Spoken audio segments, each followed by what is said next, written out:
News Channel 6 reporter Charlie Hannema recently took time to visit the BAHS sports media class to share some of his experiences in the sports media field.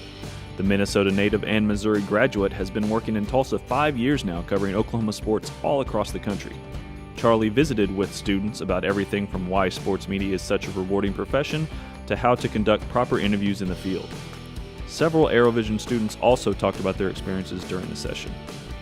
When I was in college, I interned at ESPN, and they say that it takes 125 people to get one episode of SportsCenter on the air. If 20 people behind the scenes have a bad day, that show falls apart. And it's just like that here at Channel 6. I mean, we don't have 125 people working on the show, but we probably have 30. When Charlie came to the class, it was really interesting because he gave us some insight on what it's really like in the media world outside of the school and what it's like on a higher level. And he showed us some of what the ins and outs of it really is like in daily life and what he has to do on a daily basis in his field.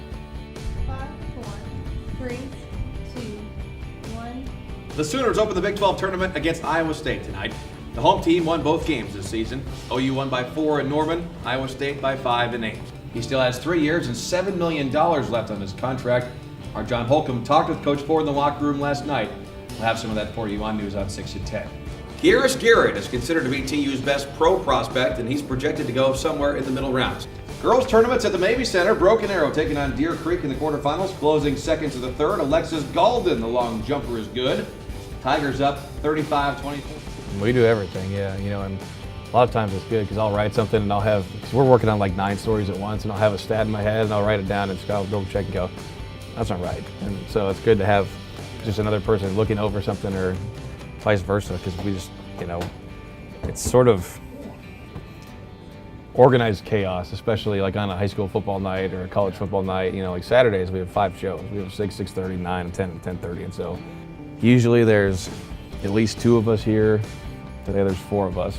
And so it's just kind of all flexible based on, none of us have the same days off. So, that's part of this world that people don't always understand, is that it's a lot of nights and it's a lot of weekends. I graduated, my first TV job was in 2008, and my days off have been Monday and Tuesday every week since then. Broken Arrow beat Jenks this year. I didn't get home from the station until almost 1 in the morning because we had so many videos that we were posting to the internet of post-game reaction and stuff for our morning show, because it was a huge win. And in the news business, you don't just go home and deal with it tomorrow. It's 2016, the deadline is right now. But you will get to tell stories, and that's what's so cool for me, is that no 2 days are the same. And for me, that's the best part, because if I sat at a desk every day and just filled out spreadsheets and every day was the same, I'd go crazy. One thing in particular was he said to be well-rounded, to be able to work behind the scenes and be on camera at the same time. And I think that's something that I really learned, and it really stuck out with me. It just being able to run a camera while also being able to maybe anchor the news if you need to. I just encourage you guys to be involved in as many things as you can, because if you think you want to be a photographer, learn everybody else's job. If you want to be an editor, learn everybody else's job. If you want to be in front of the camera, know what's going on behind the camera, because it just makes you better at everything. I just encourage you guys to learn as much as you can, be involved with everything. It was really great having him here. We got to ask him all of our questions, and we got to talk to him about all the stuff that he goes through. It was really nice getting his perspective on the things he does every day that we also do every day in class, so it was pretty great.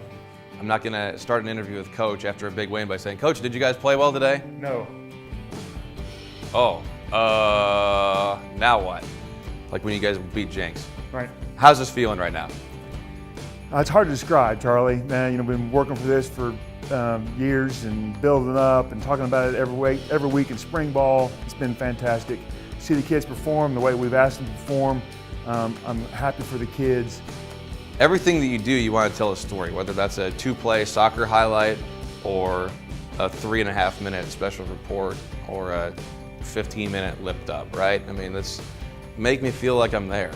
And you've seen it on some of the Friday night sites and some of this other stuff. It's like what you can do now with video and storytelling and music. It's like you get goosebumps from some of that stuff if you do it right.